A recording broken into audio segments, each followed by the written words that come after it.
Successfully executed a flawless precision strike that killed the #1 terrorist anywhere in the world, Qasem Soleimani.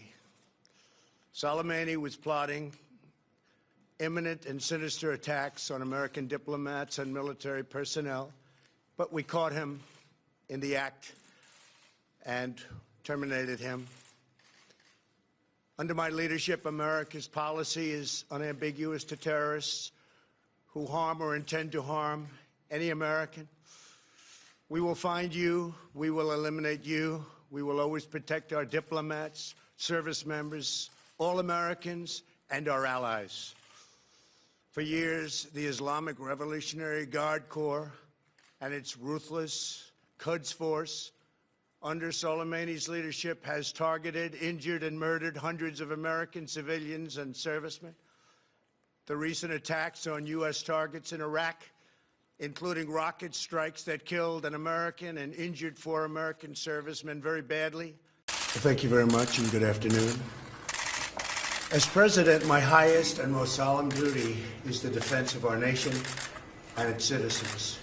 Last night, at my direction, the United States military successfully executed a flawless precision strike that killed the #1 terrorist anywhere in the world, Qasem Soleimani.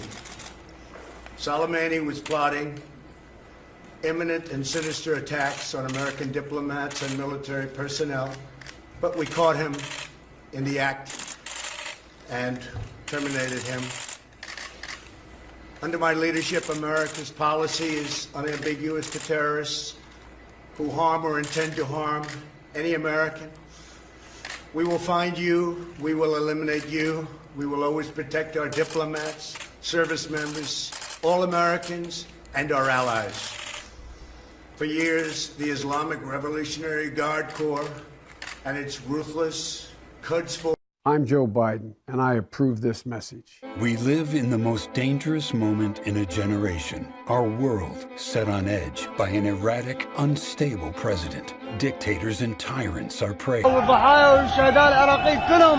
Today, obviously, there have been those, the threats on the embassy in Baghdad. You're looking at live pictures. This is around the U.S. Embassy in Baghdad.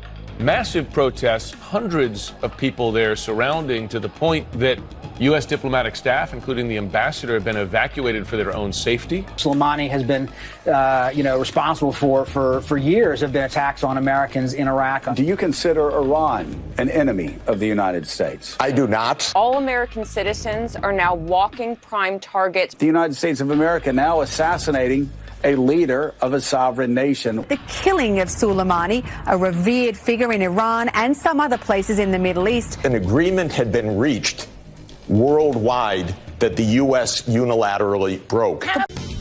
He was plotting attacks against Americans, but now we've ensured that his atrocities have been stopped for good. They are stopped for good. I don't know if you know what was happening, but he was planning a very major attack, and we got him. That was President Trump moments ago explaining why he took action to kill Iran's top general. He says he did it to prevent a war, but his critics are piling on. We appear to be, without congressional authorization, entering into another Middle East war. I would anticipate the Persian Gulf War will begin anew. This one-off action can have unbelievably horrific consequences. Number one, there will be dead Americans, dead civilian Americans as a result of this. It's not just service members. All American citizens are now walking prime targets for Iranian retaliation. And some Democrats even accusing Trump of using the airstrike to distract from impeachment. Squad member Ilhan Omar tweeting, "So what if Trump wants war? Knows this leads to war." Well, some of the 2020 Democratic candidates are weighing in on the killing of one of Iran's most powerful military leaders, Qasem Soleimani. And as we've been reporting, he was killed in a U.S. drone strike Thursday night in Baghdad. It's a move that could renew the foreign policy debate in the 2020 race. Here's how former Vice President Joe Biden and former Mayor Pete Buttigieg responded to the situation earlier. This morning, we could be on the brink of a new kind of major conflict in the Middle East. And we'll likely see Iran ramping up its nuclear enrichment in the coming days, putting an extremely dangerous problem that our administration had solved and put on the back burner back on the table. I hope the administration, I pray the administration has thought through the second and third order consequences of what they have chosen. American lives and global stability are at risk.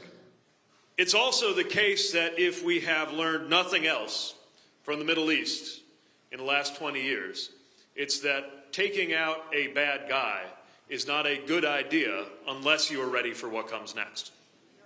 But one thing I am certain of right now is this.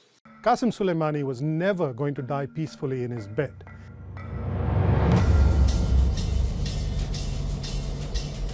And his death was the logical denouement, if you like, of his reckless escalation of violence in the past couple of years, but especially in the past couple of months.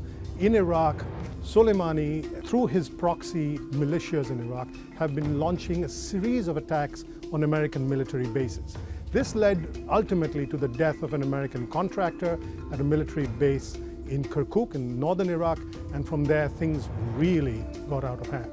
He was essentially the spider in the middle of a complex web through which Iran was able to exert force.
Back home, bro.